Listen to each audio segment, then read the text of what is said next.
Hi Leo, welcome to 2017. This is Astrology Kiki with your January forecast. The beginning of the month is going to start off very positive.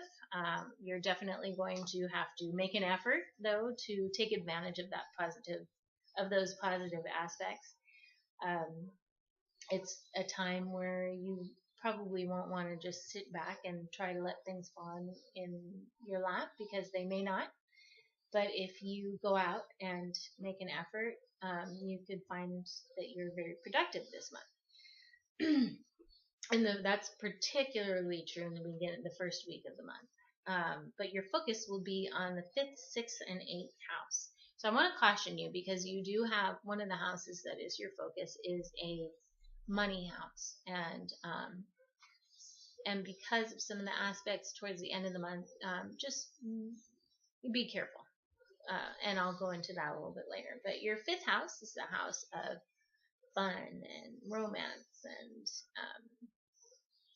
children and sports and creativity, and it's good stuff house. And the sixth house is the house of work environment and health and day-to-day activities and duties and obligations. And the eighth house is the house of other people's money. Those are it's kind of a funny mix that you have going on because you've got fun and you got, daily stuff and other people's money. So hopefully someone's giving you lots of money to go out and have fun and live the life, but I don't. So other people's money could be joint finances, something that comes in through possibly your family, your partner, maybe a loan. You're getting money, joint finances with a bank, and they're giving you a loan. Taxes, commission, payout, something like that. So there's a focus on a financial side. A work environment, and as well as very fun, creative house.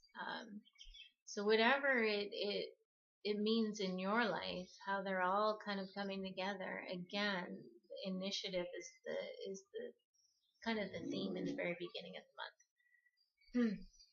Towards the end of the month, there are some challenging aspects that come into play, and some sort of bigger planets that are coming into play as well. And the focus will change from the fifth, sixth, and eighth houses to the fifth, sixth, and ninth houses. So you're going to go from fun, you still have the fun, children, creative, getting out there, very extroverted focus, with your daily activities, your work environment, or your health. Maybe there's some kind of sport that you're doing, and or a health routine, some kind of regimen that you're working through.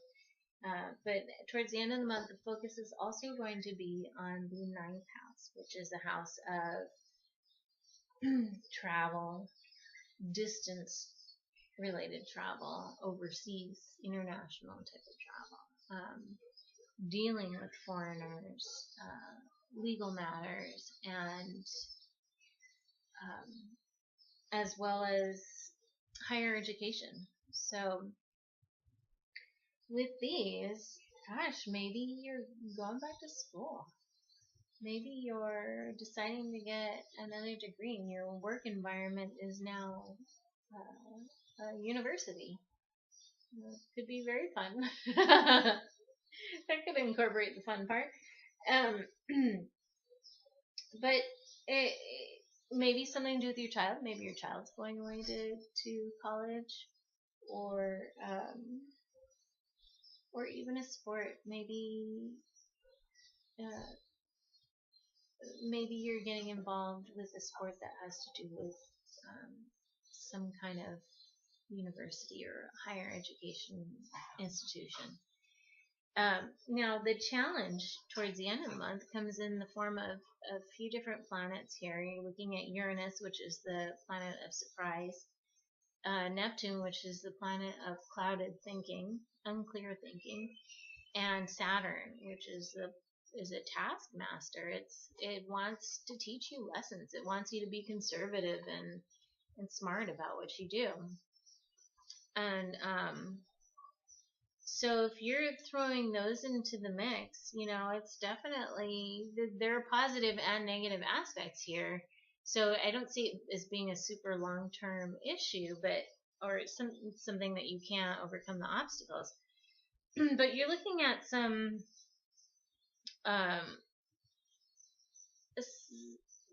some kind of headwinds in the sense of,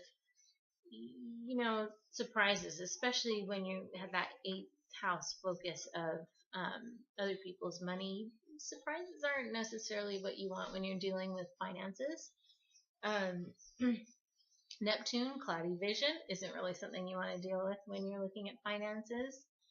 And Saturn, the planet of learning your lesson, isn't something that you want to think about when you think about finances. So all I can do is kind of put a word of caution out there. Just be careful in what you say and what you write. And be cautious and anticipate some unexpected things to come along, or anticipate that you may not have had the full picture before that may come to light. But again, towards the end of the month, you're really looking at kind of the lighter focus of fun, children, sports, daily duties and tasks, as well as possibly like some distant travel or dealing with foreigners.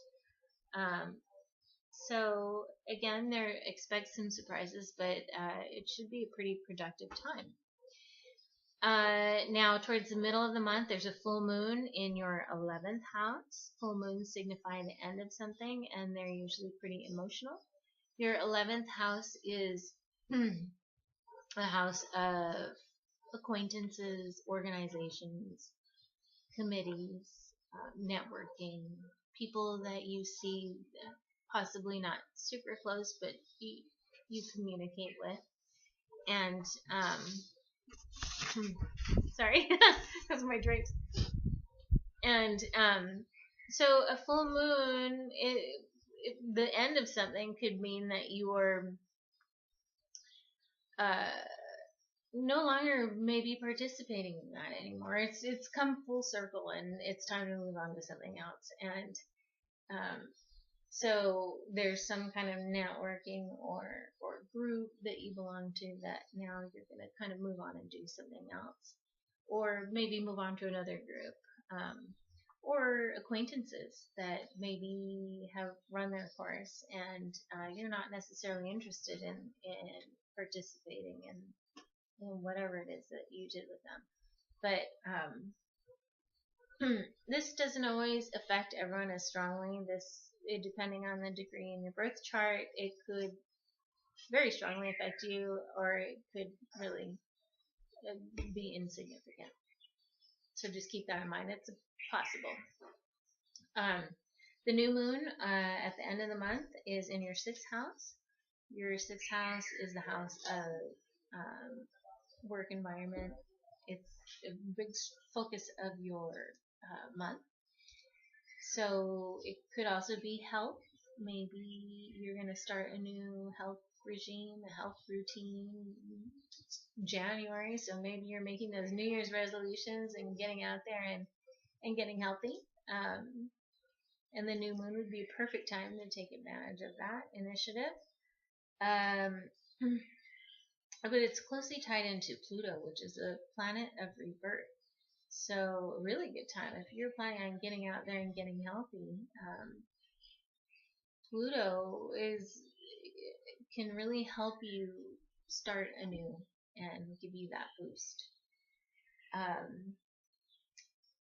Or maybe you're changing jobs and you're going to be in a new work environment. So very productive time. Again, just don't throw caution to the wind. At the end of the month, be a little conservative with your actions and your words. Okay, thanks. Hmm.